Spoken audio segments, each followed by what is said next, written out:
वही लोग हैं जिनके पास सवालों के जवाब नहीं हैं। लोग उनसे रोज़गार और बेरोज़गारी की बात पूछ रहे हैं। मेरे इस सवाल के साथ साथ मैंने उनको ये भी कहा था कि स्मृति ईरानी आ रही हैं और सिलेंडर 1100 का हो गया, उसकी भी बात करें। मैं फिर से दोहराऊंगी अपनी बात को। मुझसे जो सवाल पूछा गया कि बस्तर में नक्सलवाद है, मैं आज भी कहूँगी कि पहले की स्थिति और आज की स्थिति में बहुत फ़र्क है। नक्सलवाद अब ना के बराबर है, शांति है। तो भाजपा वाले क्या चाहते हैं कि वो दुकान खुली रहे? अगर वो सुन रहे हैं तो फिर मेरी बात को सुने। आप क्या चाहते हैं कि देश टूटता रहे, आग लगी रहे और दुकानें चलती रहें? बिल्कुल मैं कहूँगी बहुत सारे ऐसे लोग होते हैं जो लोगों को गुमराह करके अपनी दुकान चलाने के लिए लोगों को गुमराह करते हैं।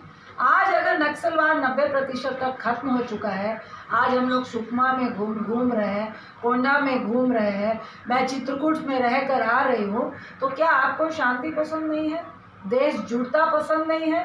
क्या युवा अगर पढ़ाई की तरफ जा रहा है, एजुकेशन की तरफ जा रहा है, खेलने की तरफ जा रहा है, नौकरी की तरफ जा रहा है, IAS IPS बन रहा है, तो क्या आपको पसंद नहीं है? आप क्या चाहते हैं कि लोग और युवा नौकरी के बजाय लाठी डंडा और तलवार लेके क्या सड़कों में सिर्फ देश को तोड़ने की बात करें? तो ये वही लोग हैं जिनका मकसद सिर्फ सत्ता को पाना है। और सत्ता को पाने के लिए 8 साल से, मैंने सिर्फ छत्तीसगढ़ की बात नहीं की, अगर आप एग्जाम्पल लेंगे, मैं तो कहती हूँ, मैंने सरोज पांडे का भी बयान सुना, एक विधायक का भी सुना। आइए ना, पार्लियामेंट शुरू होने वाला है, सदन में चर्चा करवाइए ना कश्मीर की। आज कश्मीर में कश्मीरी पंडित के नाम पर आप फिर कश्मीरी पंडितों को मरवा रहे हैं। बैंक में जाके एक कर्मचारी मरता है, महिला को उसके घर में मारा जाता है, इसके जिम्मेदार कौन है? ये ऑल ओवर अगर आप देखिएगा, आप सिर्फ और सिर्फ लोगों को तोड़ के नफरत फैला के आप इधर नफरत फैलाते हैं और इधर अपनी सत्ता पाना चाहते हैं।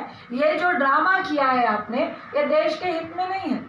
आज उनसे पूछिए ना, 1992 की कश्मीर की बात कर रहे थे, आज उससे बदतर हालात में आपने कश्मीर को लाके खड़ा कर दिया है। क्या कश्मीरी कोई पंडित कहेगा कि मोदी और अमित शाह जी बोलेंगे तो मैं कश्मीर में जाके बस जाऊंगा?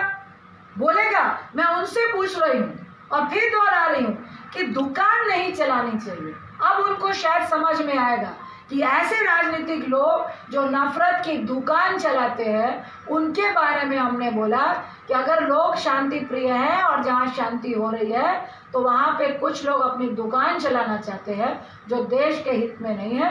देश के हित में देश को तोड़ना नहीं है। अब उनसे सवाल पूछिए।